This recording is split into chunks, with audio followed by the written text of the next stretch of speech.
Right, let's go straight to our international editor, the great Isabel Oakeshott. Hi, Isabel. Good morning or afternoon. Just into the afternoon. There's something you wanted to talk about. We're talking about these protests that are unfolding all over the country against the spiralling migrant crisis, which is, you know, it's not a funny joke, but it is turning into a sick joke. 2,500 migrants have come across the channel since Keir and Yvette Cooper brought in their, quotes, deterrent, close quotes, the one in, one out scheme, which seems to have turned into 2,500 in, none out. So that deterrent isn't working. People are getting more and more energised, more and more upset about this. But the police, their techniques of dealing with these protests, as usual, betray potential favouritism towards the migrants, towards the asylum seekers. Tell us about this guy who it looks as if was arrested outside in a protest near the Dalton Mosque in East London. There's a migrant hotel there. Now, what he shouted was he was descended upon by coppers and then immediately arrested. What he shouted wasn't very nice under the circumstances, but, you know, this is not arrestable in my view. He shouted, you know, bearing in mind that, like Jewish people, Muslims, Islamic people do not eat pork, do not eat pig products. So this guy shouted, "We love bacon." That was his crime, and he was sort of leapt upon by all these coppers and arrested and carted away.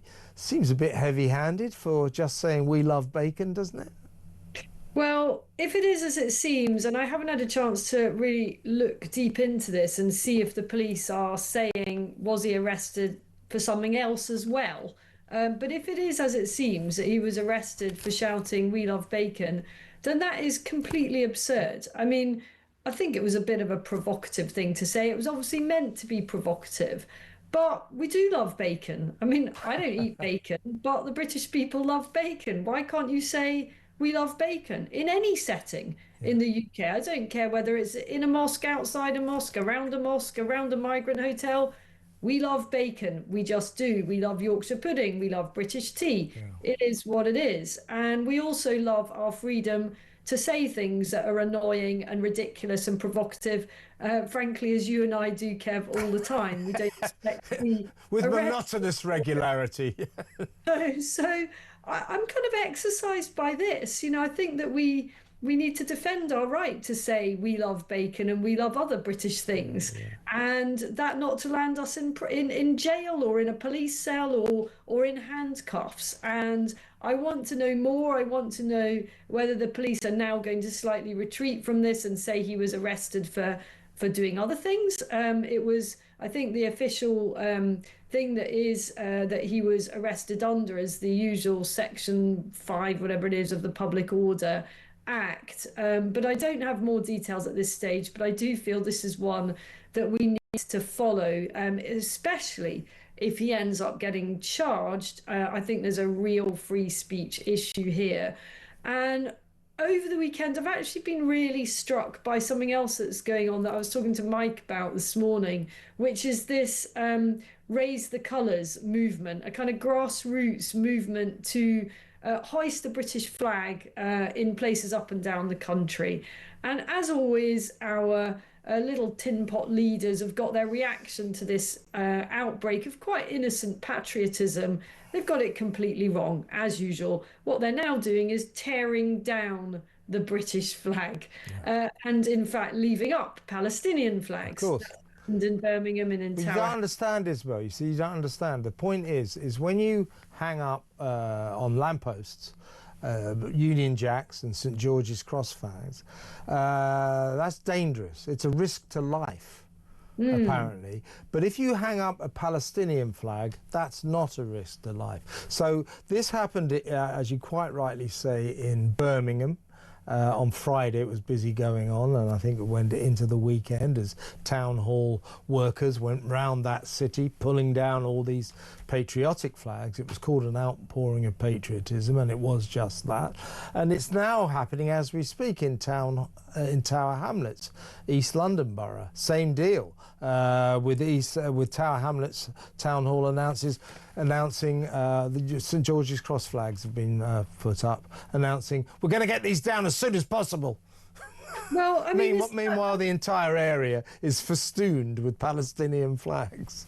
I'm not even sure it's legal for them to take them down. I mean, it is entirely legal to hoist British flags. I've actually looked at what the government itself has to say about this, and in clear as day guidance they brought out a few years ago, the last Conservative government, they actually made it plain that they encourage the display of British flags. They actively want us to be putting in front of everybody this kind of symbol of national identity and of pride and of kind of civic togetherness. And on the contrary, Palestinian flags should not actually be legal according to the UK government's own guidance, because the UK government doesn't recognise Palestine as a country. And you can't just hoist any old flag. I mean, I sort of wasn't sure about what the law was on this. You know, could you in your garden put up a Labour Party flag? Could you put up some kind of symbol of the Tory Party or Reform? The answer to that is actually no. Is that right? Is that right? Yeah, you can't. But get this, Kev, I know you're going to love this. You can put up a rainbow flag. That's on a list of permitted flags. And you can put up an NHS flag. But you can't put up a Labour Party or a Reform Party or a Tory Party flag, if there is such a thing, a flag showing the symbols of those parties. And you cannot put up flags that don't represent actual countries without special permission. And there are various sort of rules and regulations around the height of the flagpole. I've looked at it all, Kev, because I actually want a flag. I know you do. I know you do. Yeah. I do. And here on the Isle of Wight, there are loads of British flags flying, which is heartening and wonderful. I have only seen one Palestinian flag, not that I've conducted thorough research. But I think it's a great thing. And at this point, our leaders need to understand there's a reason why people are doing this. And it's just this little rebellion, isn't it? And it's so legitimate and so peaceful and hard to actually imagine in a way anything more innocent than just a display of British flags. And yet these absolute muppets in charge don't get it, and instead are inflaming things by saying we can't do it. I totally agree. We need to reclaim our flags. They should not be seen as some kind of declaration of extreme far-rightism and all that nonsense. It's our flag, you know. So is the St George's Cross flag. Important for English people. We need to reclaim them. By the way, we've got some footage of our bacon friend. We love bacon. Let's have a look at this. We love bacon! Why? Because I like bacon. They're saying he likes bacon. Oh.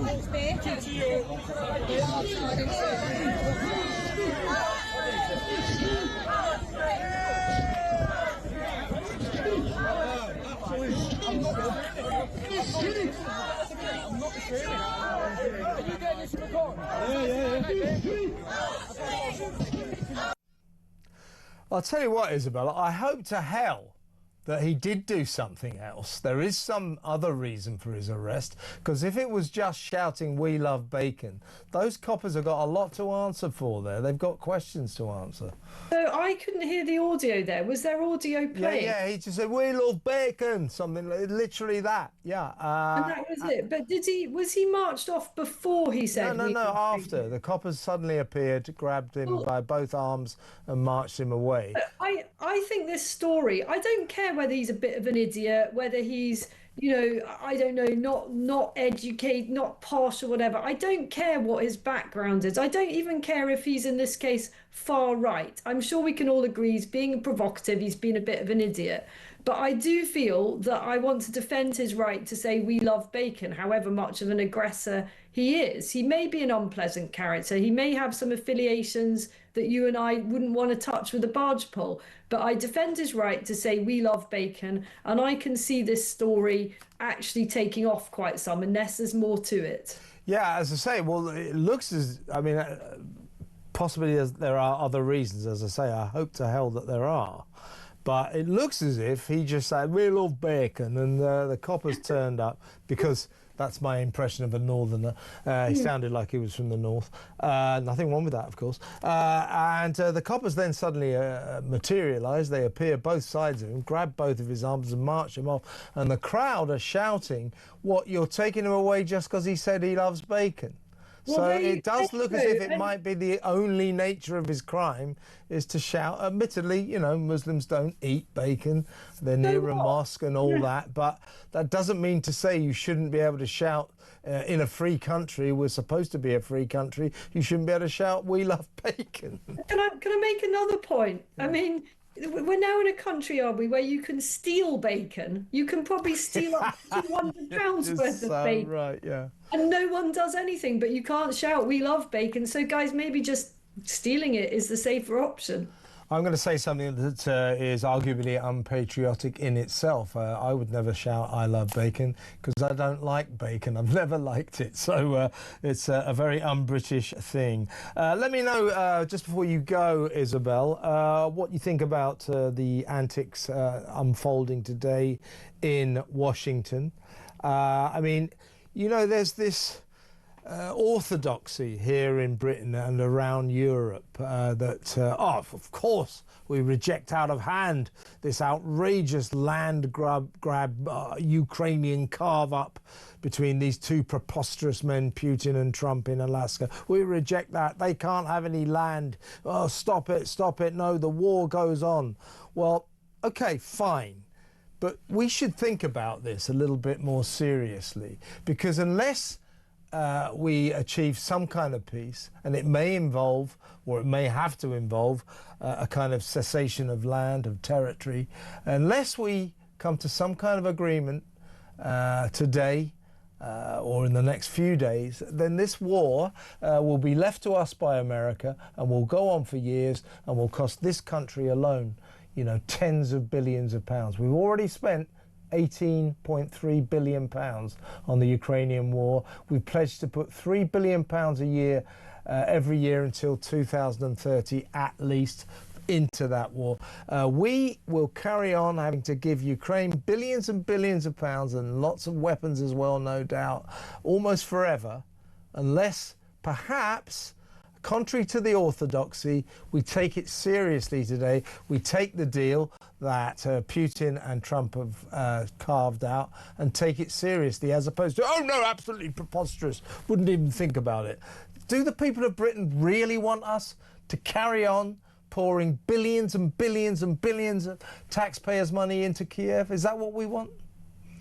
I don't think it is, but at the same time, it's an incredibly unfashionable and dangerous thing to say that you're prepared to give Putin an inch. And no one wants to appease the aggressor here. And there's no doubt who was in the wrong, who started this, who has behaved absolutely appallingly, and who represents a threat to the international rules-based order. It's President Putin, a truly monstrous individual. So this is so difficult, isn't it? We can't afford as a country to go on pushing billions towards this cause. And yet we do need to reaffirm and reassert, you know, the extent to which the international community can't just turn a blind eye to the invasion of sovereign nations. So it's really difficult.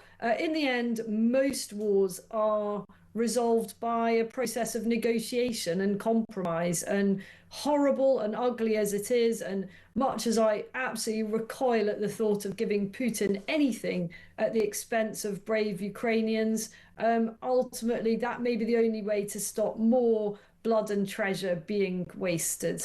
I mean, if we accept what Trump and Putin have done, even in a reduced form, maybe just give some territory, not as much as Putin wants, but even if we accept that, it's a squalid deal, but it would at least achieve peace. And Peter Hitchens wrote this in the Mail the other day, just saying, look, you like it or not, you know, history has been written by this kind of squalid deal between superpowers. And if we want peace, maybe we should be a little less dismissive of what Trump and Putin have been trying to do, and maybe try and make it work. But it looks to me as if we won't. We'll go, no, we stand four square with Zelensky, and therefore no territorial cessation, and the war carries on. Fine. That means it'll pretty much carry on almost forever. That's the problem. And you know, we've seen it. You get awful outcomes in these circumstances. You know, Afghanistan, on and on and on it went, and then was left to a worse situation practically than we found it in. So there's no good answers here, but it's the easiest thing in the world and the safest thing in the world, politically, in this country anyway, to say absolutely do not give an inch. But is that the most pragmatic thing? I don't know. And just to reassert how much I abhor and deplore Putin and his actions before anyone calls me an apologist, because that I am not. Yeah, I'm not an apologist for Putin at all. What he's done is unconscionable. Ukraine are the innocent victims of sort of border-busting international bullying by Moscow, by Putin and the Kremlin. That said, you know, there are realities, you know, and perhaps thinking seriously about trying to get a peace, some kind of peace deal would be better, because if not, what we are doing, what Starmer is doing for this country now, is dooming us, the people of this benighted country, to years and years and years of penury. We are going to be palpably poorer because of this. So to the audience, I ask you, is this what you want? Is this what you want? For the point of principle, do we fight on? Or would you like us to bail out and perhaps use these billions and billions and billions of pounds we're sending to Kiev by spending that on ourselves? What do you reckon? 03444991000. Isabel, fantastic to talk to you. I believe you'll be back on Thursday. Thank you so much. Isabel Oakeshott there, Talks International editor.